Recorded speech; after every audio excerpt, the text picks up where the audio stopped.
follow your joy. Those are three words that I think are so profound and that I think not all of us respect and appreciate as much as we could. So here's what I mean. There's a Roman philosopher named Seneca, and he basically wrote this treatise or this argument on the shortness of life. And what Seneca basically is getting at is that we don't know the amount of time that's given to us. We don't know how much longer we have left on this planet.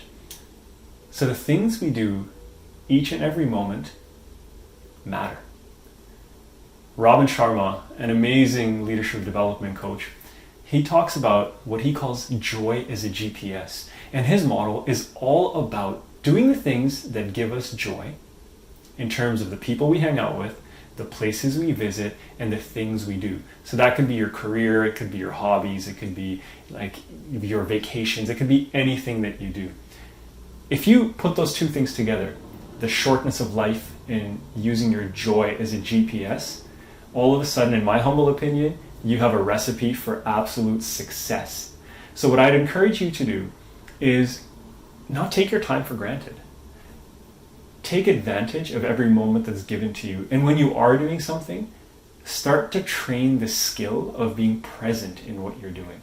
So if you're watching this video and all of a sudden you're wandering, your mind is wandering off to some conversation you need to have, or a song that's randomly playing in the back of your mind, or whatever it might be, use this moment now. Use this as a reminder.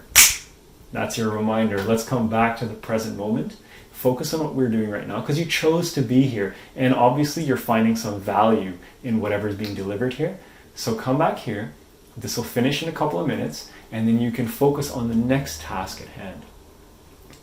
We have limited time. Time is a finite resource. If we're not here when we actually want to be here, then this time that we have is all of a sudden lost. And if we do that throughout the day, well, then each day goes by with every passing moment being lost. And we know that from Seneca's work, from the work of many other philosophers, and I mean just from our common sense, time is limited. None of us are going to live forever. So why not maximize the time that we have? And that doesn't mean that we need to be uber productive all the time, because our modern society says that we need to work all the time, or produce. There is so much value in just sitting in stillness and solitude and silence, because you end up connecting with a different part and a deeper part of yourself. You get to know yourself better by just having stillness and silence and solitude as well.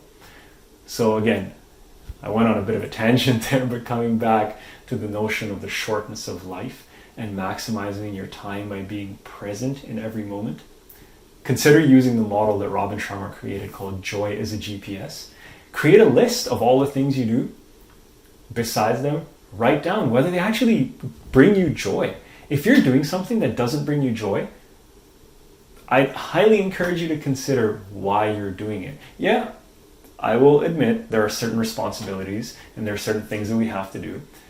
But let me give you a little tool, a little tip or a hack to help you overcome those and also enjoy that time. So if you ever say to yourself, oh, I have to do this, or I have to wash the dishes, I have to mow the lawn, I have to do something, instead of using that mental language of I have to do this, try saying I get to do this.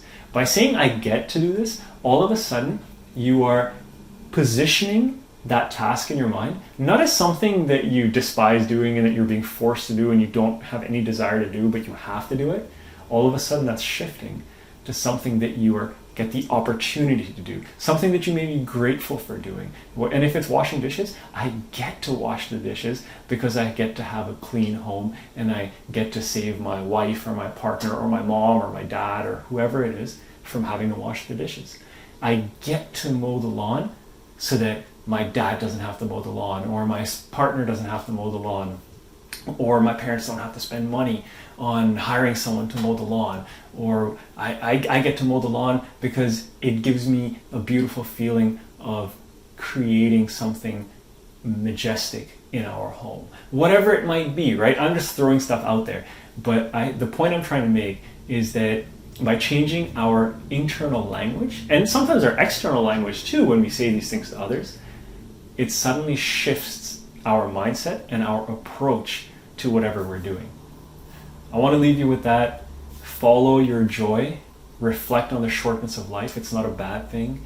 It's just a reminder for us to maximize the time that we do have on this earth. Take care, guys. Send me a message if you have any questions or you want to chat about anything. I'd love to hear from you, and we'll talk soon. Bye.